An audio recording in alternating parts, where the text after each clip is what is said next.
Braja Janaranjana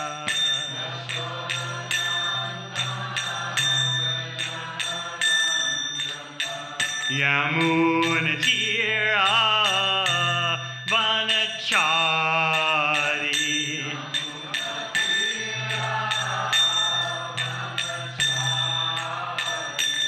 Jayo Radha Madhava Kunja Bihari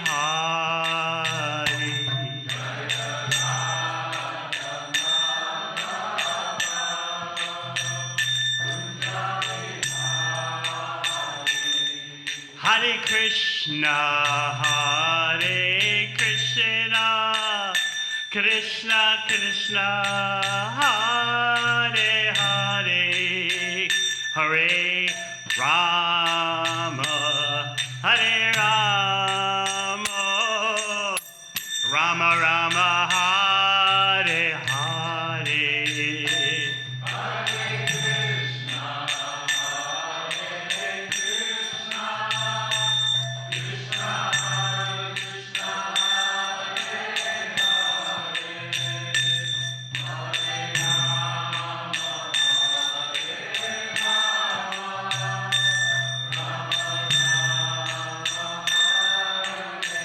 Hare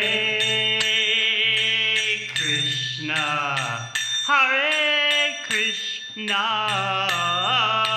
Krishna Krishna Hare Hare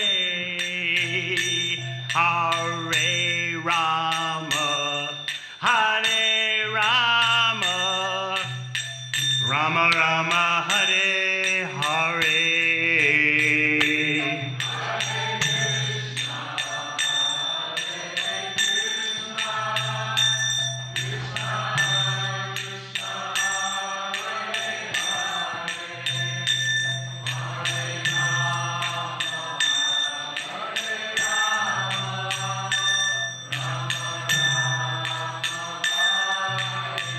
Hare Krishna Krishna Krishna Hare Hare Hare Rama Rama Rama Hare Hare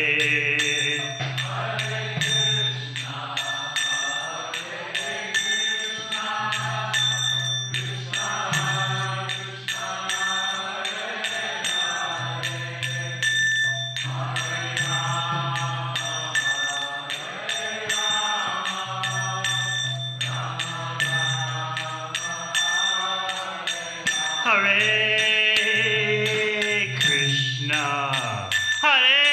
Krishna Krishna Krishna Hare Hare Hare Rama Rama Rama Hare Hare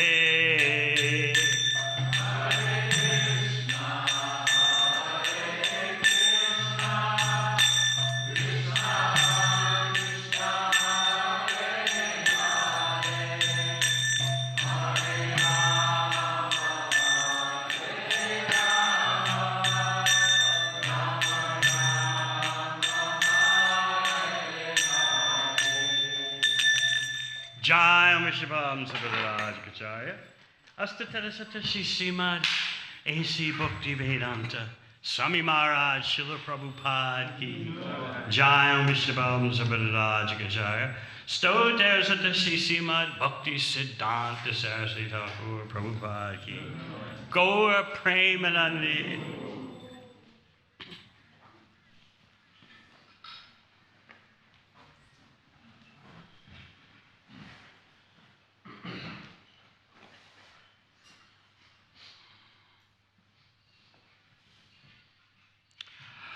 Om Namo Bhagavate Vasudevaya.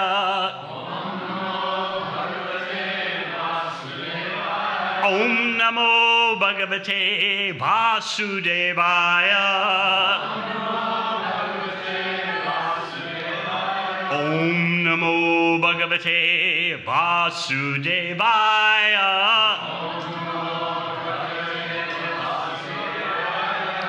Srimad Bhagavatam, 3rd Canto, Chapter 5, Text 14. Tan chocha shochan avido nishoche. Hare katayam vimukan agena. Chinoti devo nimishastu yesham. Ayor vrita vada gati smritinam. Tan chocha shochan avido nushoche. Hare katayam vimukan agena. Chinoti devo nimishastu yesham. Ayor vritavada gati smritinam. Tan chocha shochan avido nushoche. Hare katayam vimukan agena. Chinoti devo nimishastu yesham. Ayor vritavada gati smritinam.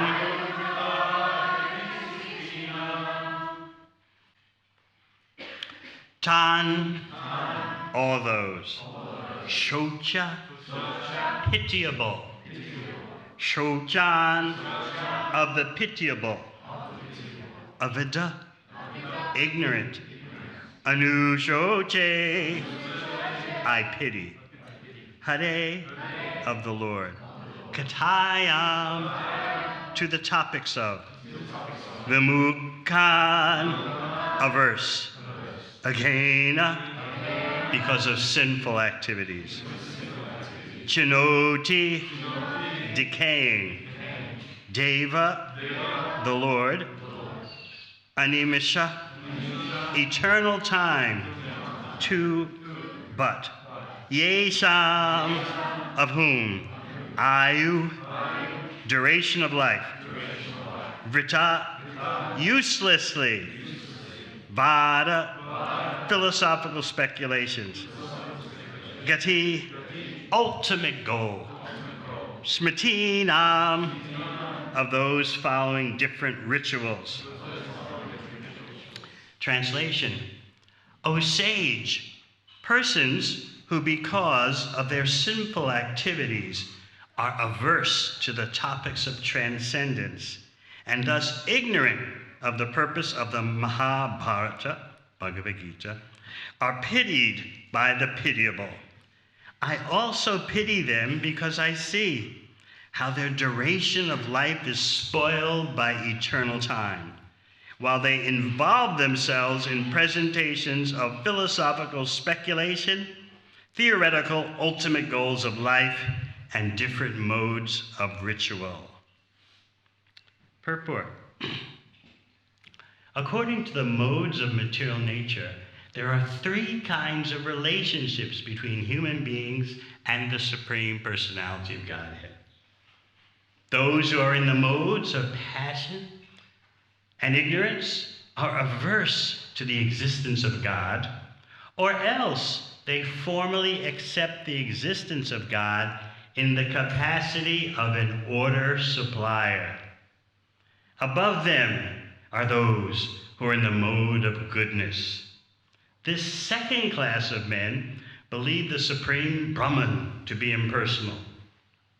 They accept the cult of bhakti, in which hearing of Krishna Katha is the first item, as a means and not the end. Above them are those who are pure devotees. They are situated in the transcendental stage above the mode of material goodness. Such persons are decidedly convinced that the name, form, fame, qualities, and so forth, of the personality of Godhead are non-different from one another on the absolute plane. For them, hearing of the topics of Krishna is equal to meeting with him face to face. According to this class of men, who are situated in pure devotional service to the Lord, the highest goal of life is purushartha, devotional service to the Lord, the real mission of life. The impersonalists, because they engage in mental speculation and have no faith in the personality of Godhead, have no business hearing the topics of Krishna. Such persons are pitiable for the first-class pure devotees of the Lord.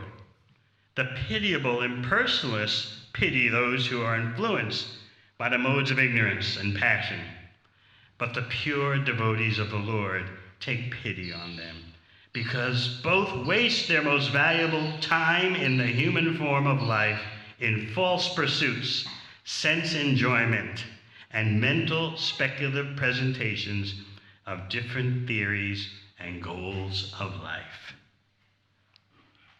Translation again. O sage, persons who because of their sinful activities are averse to the topics of transcendence and thus ignorant of the purpose of the Mahabharata, Bhagavad Gita, are pitied by the pitiable. I also pity them because I see how their duration of life is spoiled by eternal time, while they involve themselves in presentations of philosophical speculation, theoretical ultimate goals of life, and different modes of ritual. Om Agana Chimadandasya, Gyananjana Shalakaya, Chakshur Militang Yena, Tasmai Shri Gurave Namaha. Jai Sri Krishna Chaitanya Prabhu Nityananda, Sri Advaita Gadadhara, Sri Vasadi Gaura Bhaktivinoda, Hare Krishna, Krishna Krishna, Hare Hare, Hare Rama, Rama Rama, Hare Hare. So let's briefly go back to the beginning of this chapter. We discussed how Uddhava sent Vidura to hear from Maitreya Muni, particularly about Krishna's name, form, qualities, and pastimes. However, the first question that Vidura asks Maitreya is about happiness as perceived by conditioned souls. Remember, he says, in this material world, everyone is trying to find satisfaction, satiation. They're trying to fulfill their desires and get a sense of completion. And they're also trying to push back distress, fight off distress. But all that happens by these endeavors is that their mind becomes agitated. Therefore, Vidura says to Maitreya Muni, can you please teach us what is real happiness? Maitreya Muni is about to speak after a few more verses, and you're going to hear him say that your inquiries have shown mercy to the people in general as well as to me.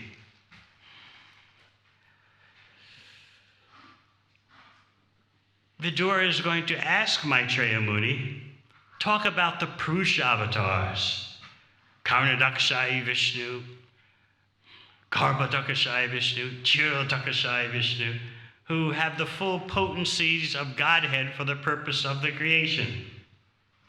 Again, you may wonder, Vidura is supposed to be asking Maitreya about the personal pastimes of Lord Sri Krishna. But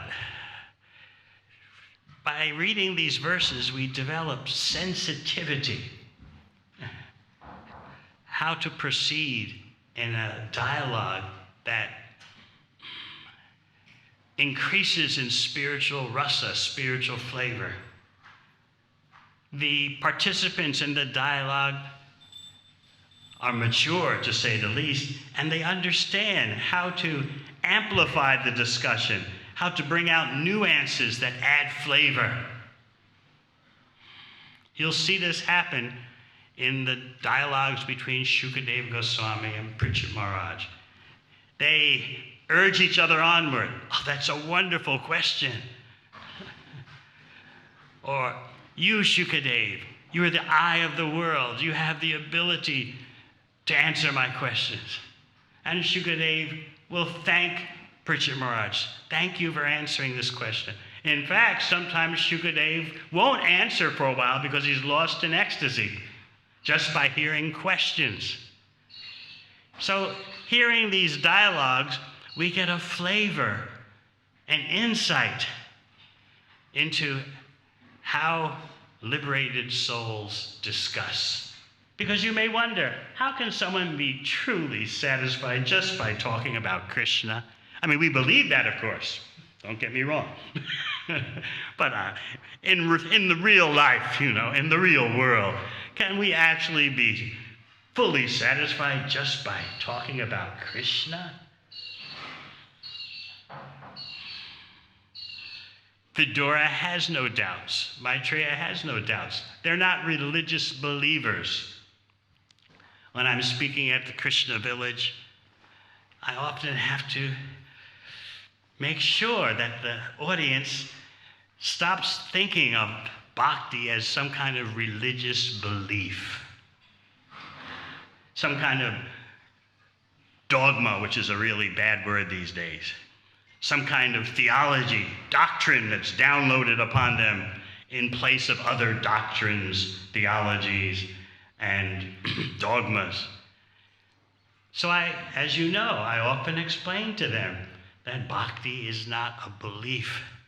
In the 17th chapter of Bhagavad Gita, Krishna describes how the modes of nature affect everything in conditioned life, even your very conceptions, theories, concepts. These are all products of Trigunamaya. They're all related to the material body and mind. People often like to think that their thoughts, their principles, their concepts are something transcendent, above their life, above the nitty-gritty of their life. But no, it's all one kit and caboodle, one package, as Krishna explains in the 17th chapter of Bhagavad Gita. The mistake that thinks bhakti is some kind of belief would relegate bhakti to some phenomenon within the modes of material nature.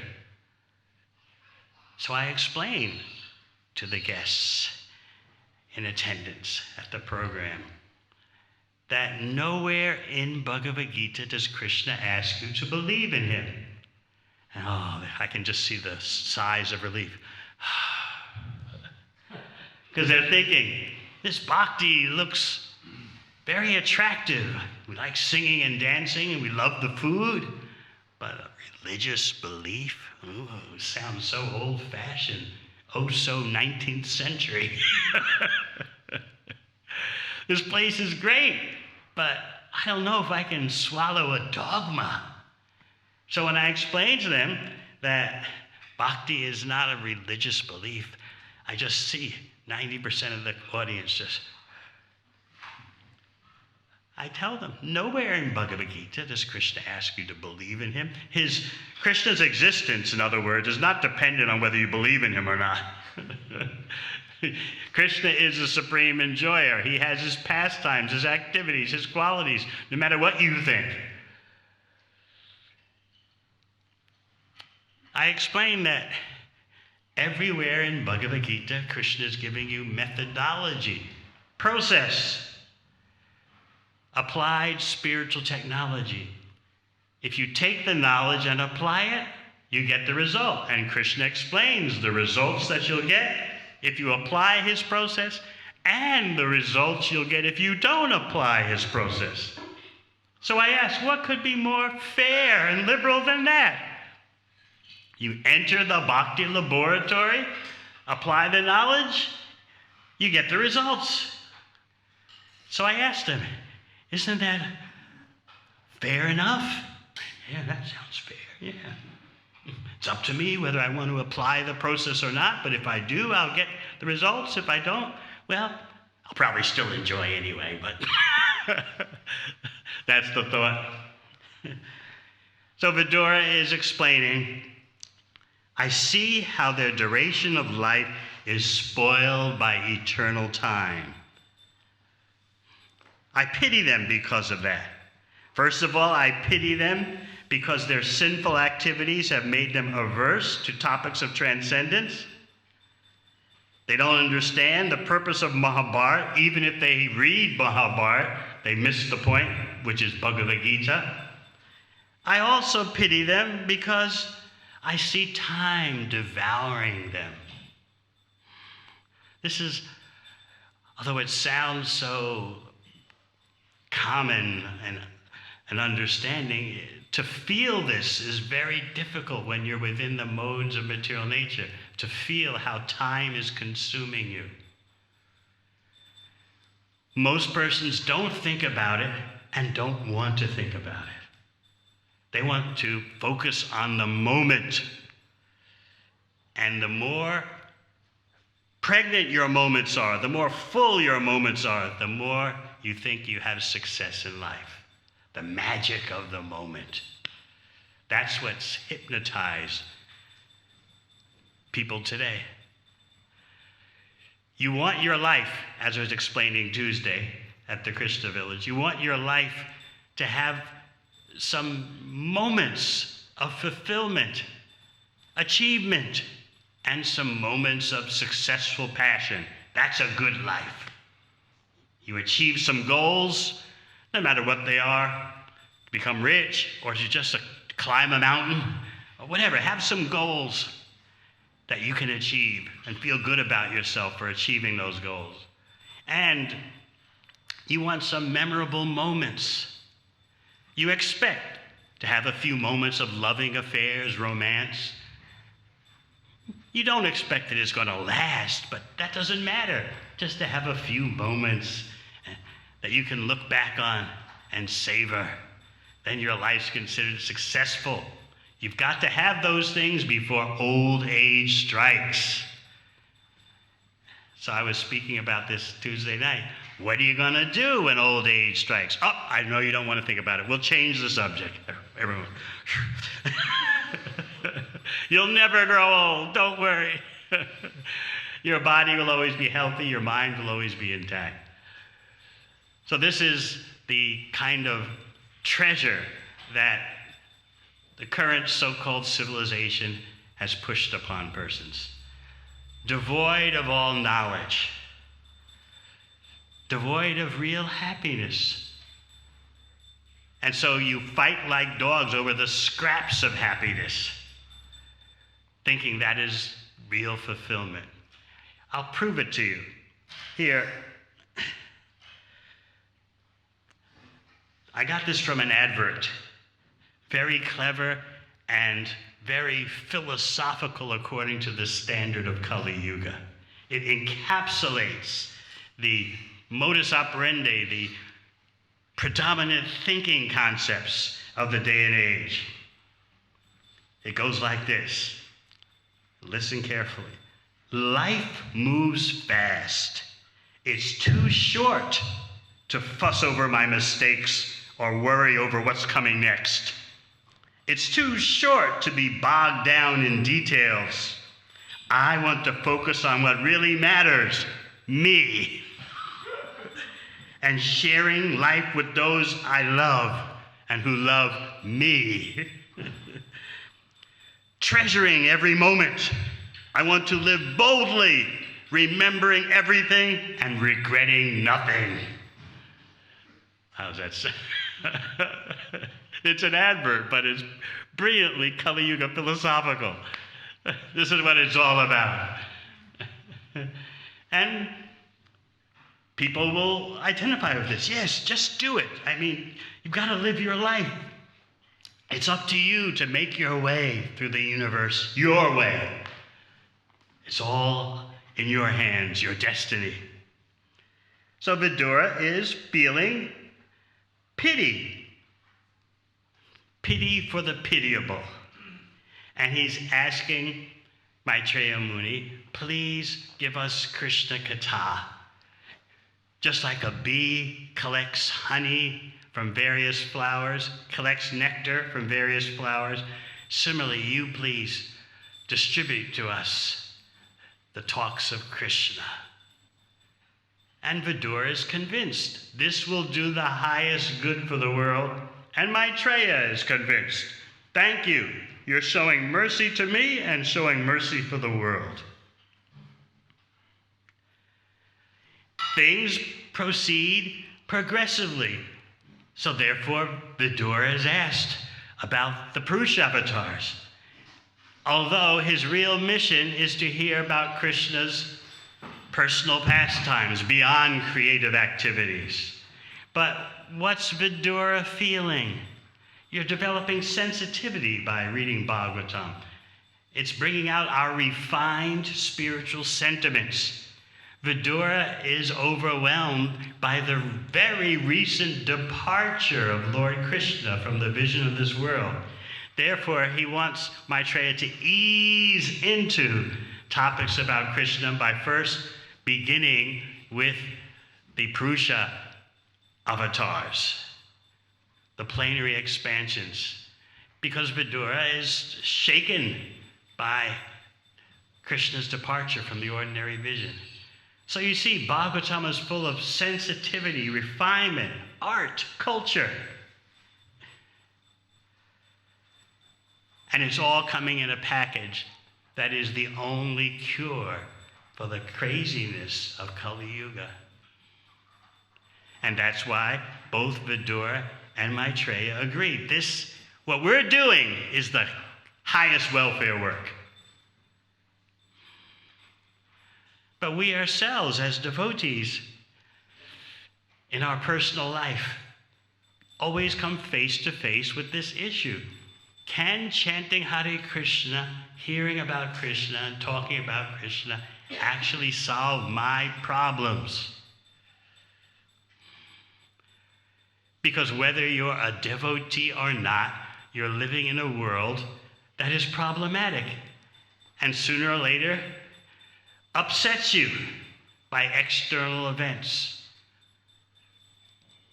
So how does chanting Hare Krishna, how does hearing about Krishna erase those miseries? They're still around. I'm chanting Hare Krishna. I've got a body that's problematic, a mind that's problematic, social relations that are problematic, economic situations that are problematic, political situations, environmental situations, all problematic. And you're asking me to chant Hare Krishna and hear about Krishna and make my life a success.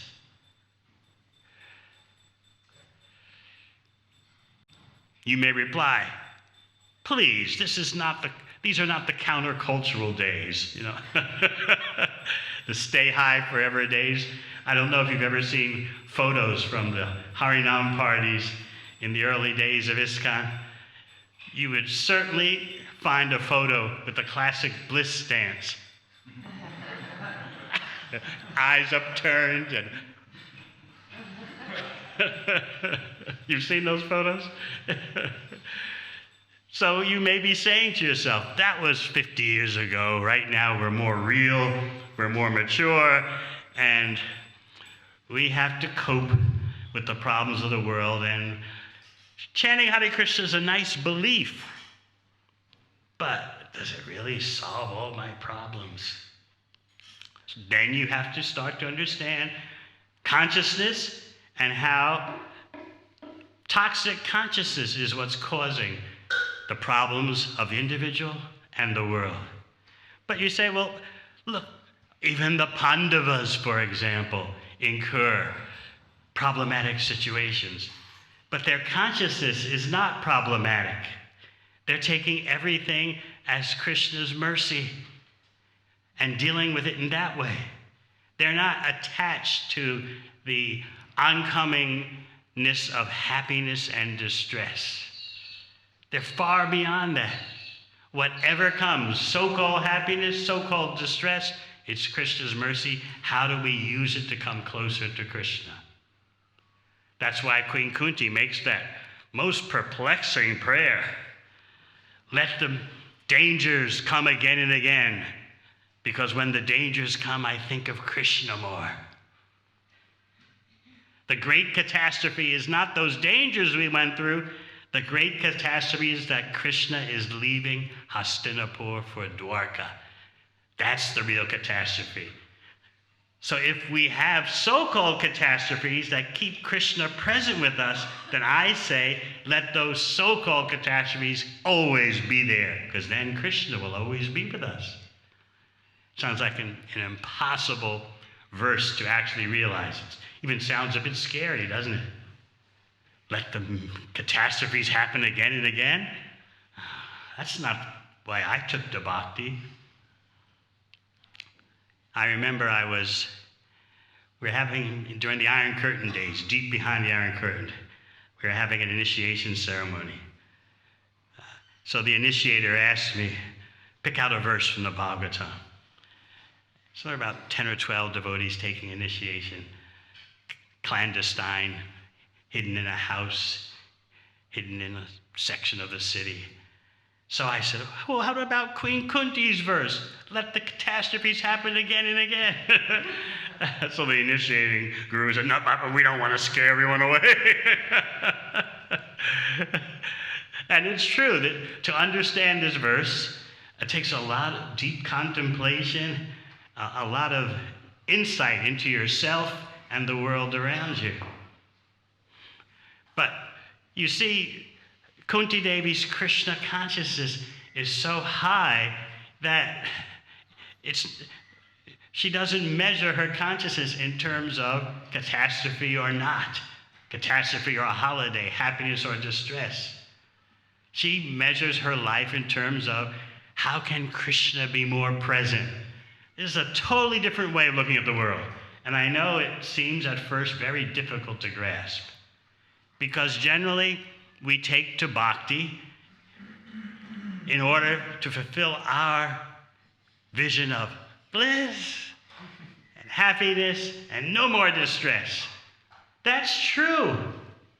By taking to bhakti, you will be blissful and there'll be no more distress. But you have to develop toward that goal. You can't be like a child studying maths at the first grade level, first year level, 1 + 1 = 2, and then I want to understand calculus. You can't do that. Although if you stick to the educational process, you'll get to the point where you can deal with calculus. So it is true that chanting Hare Krishna, hearing about Krishna, solves every problem. It does that by transforming your consciousness to the point where everything brings about deeper experience of Krishna. And this is demonstrated most vividly by Sri Chaitanya Mahaprabhu, who is demonstrating the peak potential experience of loving Krishna. He's walking on the beach at Jagannath Puri, and he sees a sand dune. But he doesn't see a sand dune as we would see it. He sees Govardhan Hill. And he begins to race toward Govardhan Hill, the sand dune. But he's seeing Govardhan Hill. And all his associates give out a big shout and they begin running after him. They can't keep up with him. In Mahaprabhu's ecstasy, he's full on racing toward the sand dune, but he's seeing Govardhan Hill. And then suddenly he stops, stunned, in even more intense ecstasy, and he collapses on the ground. Was he mistaken? Yes, he was mistaken from the ordinary point of view, but from the viewpoint of reality, from the viewpoint of pure love for Krishna, he was completely correct. So as we were explaining some days ago, The reality of pure love is perfection.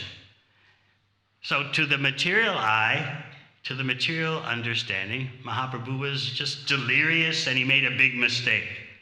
But from the viewpoint of the spiritual world, which is the reality, he was perfectly right.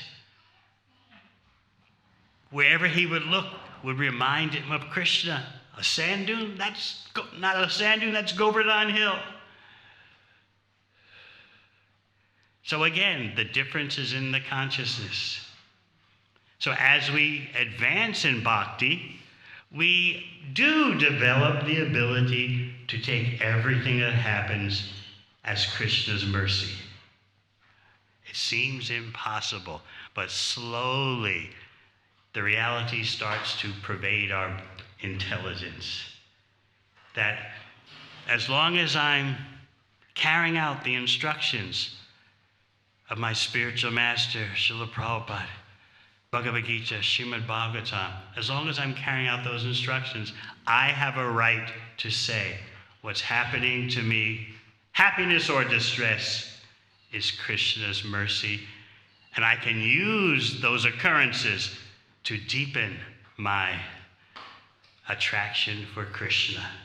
This is the triumph of bhakti.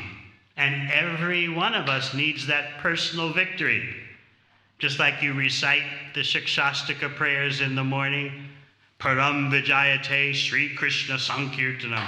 Let there be all victory to the chanting of the holy names of Krishna. Each one of us needs our own personal victory about how we overcame anything just by hearing and chanting about Krishna. When you, as an individual, have that kind of victory, you're on the way to magnificent progress in bhakti. You know, when the chips are down, when the times are tough, I have experienced before taking shelter of chanting, taking shelter of hearing, and talking about Krishna, and that brought me through. When you have that, your own personal experience of that, then you're well on your way to mature Krishna consciousness. And sooner or later, every one of us meets some obstacle in life. And at first, we're a little upset. I've been chanting my rounds most days. I've been reading the books, once a week. And I've been offering my food most of the time. And now this has happened and that has happened. Oh no. Why is Krishna doing this to me? I don't deserve this. We're taking to bhakti many times in order to become free from distress. I've been on every habitable continent of the world in the 50 years of my attempt at serving Krishna. And I've asked everywhere, on every continent, I've asked devotees, what of the 4 reasons Krishna gives in Bhagavad Gita that people come to him? Distressed, inquisitive, wanting knowledge, wanting prosperity. Which one was it for you? The majority say distress. They took up bhakti because they were distressed by life in this material world, distressed by relationship hunting, distressed by some family perplexity in their youth, in their childhood. These days, everyone growing up in the Western world has some trauma buried under their rug. Material existence is traumatic. They have some trauma, they have some abusive experience. So the smart person does come to Krishna to get away from that. At the Krishna Pod, we were discussing yesterday the virtues of escapism. Often people say that, oh, you Krishna devotees, you look happy, but you're not living in the real world. You've escaped.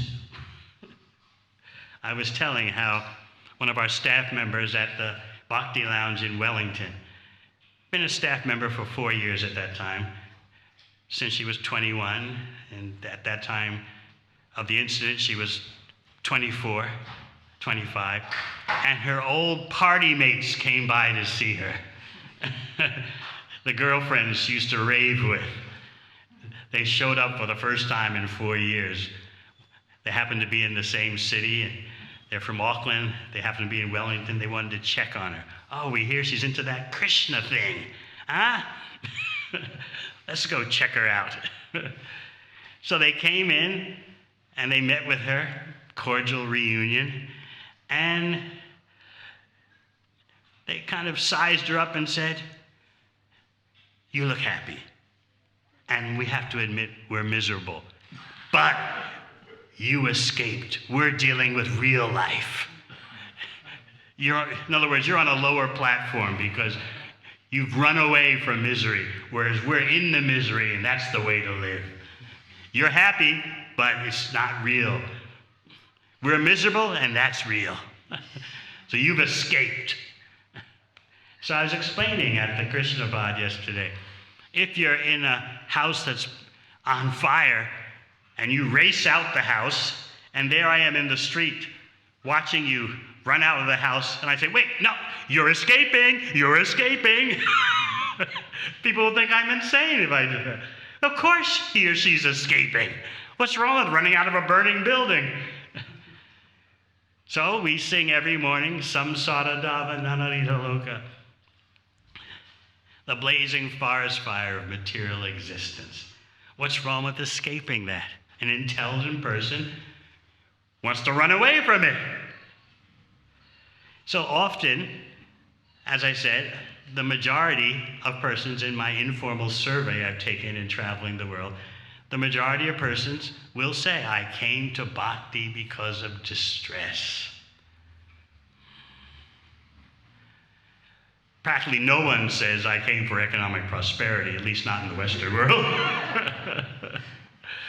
And you get a few who say, "I was inquisitive," and fewer still who say, "I wanted knowledge." And what does Krishna say? Sukriti, all have auspicious merit because they're coming to me. Although the one who comes for knowledge has the best approach, nevertheless, all the approaches have sukriti, auspicious merit. But sooner or later, we have to rise above coming to Krishna just for distress. We need to develop our attraction for Krishna. The negative is powerful, a powerful motivating force. I don't want to suffer. I don't want to be pitied. I don't want to be devoured by time. I don't want that stuff you were reading in that advert. Been there, done that. Live for the moment. Just feel it right now. I don't want that. I became so miserable. I was abused so much living that kind of life. But as the years go by, we need to make further progress into developing our attraction for Krishna, becoming acquainted, even immersed in Krishna's attractiveness. This is why service is so important. The devotional service develops your appetite for hearing about Krishna, talking about Krishna. And good association amongst those dedicated to talking about Krishna will affect you, and you'll also be infected by the desire to talk about Krishna and chant Hare Krishna. Then you're making progress gradually, slowly, to the point where you can get some insight into Kunti Devi's statement, and you won't become terrified. Let the catastrophes happen again and again? Is that what bhakti is all about? No way. I'm out of here. It is completely possible to gradually make progress to the point where you value Krishna's association through his name, through Bhagavatam, through the association of devotees. You value that more than even freedom from distress. That's the bhakti miracle. Your consciousness transforms. we actually become Krishna conscious. All right, any questions? Would you like to hear the advert again? No. Yes. Thank you so much. Thank you for the class. You want to hear the advert again? Let's play it. Just reflecting on that verse, Krishna Bhakta Nishkama Ataiva Shanta, and wondering if you could speak about how, although devotees like Prahlad Maharaj or Queen Kunti are having that external distress, but how that ties into the verse of internally, the peace is always there for them. You mentioned Prahlad Maharaj. Throughout all the distresses affecting Prahlad Maharaj externally, he was taking it all as Krishna's mercy. In fact, Prabhupada once explained an amazing point. He said Prahlad thought that his father, Hiranyakashipu, was just playing with him. That's how he took it. And more than that, he took it all as Krishna's mercy. But Prahlad, what caliber of devotee is Prahlad? We might say, well, I don't know if I could ever get anywhere near that level of realization. But you can be inspired by it. Don't become depressed. Oh, this bhakti is great, but it's meant for persons of the caliber of Prahlad. No, by proper hearing about Prahlad's experiences, you develop impetus. Let me just get a drop of that. If I can just get a drop of that, my life will be successful. Just like we explained before. And Kaviraj Goswami in Chaitanya Charitamrita says that pure love of Krishna is like an ocean. But if you just get one drop, it drowns the whole universe. So we have to see everything in perspective. Yes.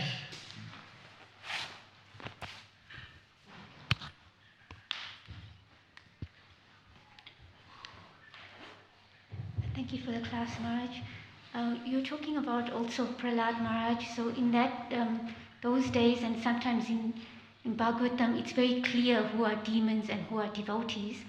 But then in associating with devotees, we know that in Kali Yuga we have the demoniac mentality and the divine consciousness. So how do we cause sometimes suffering to others, and other devotees also may cause suffering to us? So how do we deal with that in that context? Can you refine your question, make it to the point? You sound like you're talking two different things. So in Prahlad Maharaj's time, there's a difference. The demon is clearly a demon and the devotee is clearly a devotee. And in this day and age, we see that even a devotee may act demonic like a demon and cause suffering to another devotee. So how do we see that suffering? Like Kunti Devi and Prahlad Maharaj saw the suffering as Krishna's mercy. But when a devotee kind of externally causes that suffering, how do we deal with that? We're picking up persons of all levels. ISKCON is open to anyone who wants to sincerely give it a try, and sometimes there are problems along the way of their progress, and yes, sometimes they cause commotion for other devotees, but you, knowing such things, I'm speaking in general, have to keep in mind what your destination is. Just like when you're on an airplane, it happens to me. Someone sits next to me and it's not the kind of person I would normally want to sit next to. I remember, I think I described before, I don't know if it was here. I was sitting on the plane. It was a 2-hour plane ride, fortunately, only 2 hours. And one very, fidgety young lady was sitting next to me. And she just couldn't sit still, and I was just looking at my watch, when is this flight going to end? And so the flight attendant had served water, and she had her coffee or whatever they're drinking, and I had a glass of water, a cup of water, and so I half drank it, and I put the cup down, and then I was shocked. She didn't know what she was doing. She reached for my cup and downed it.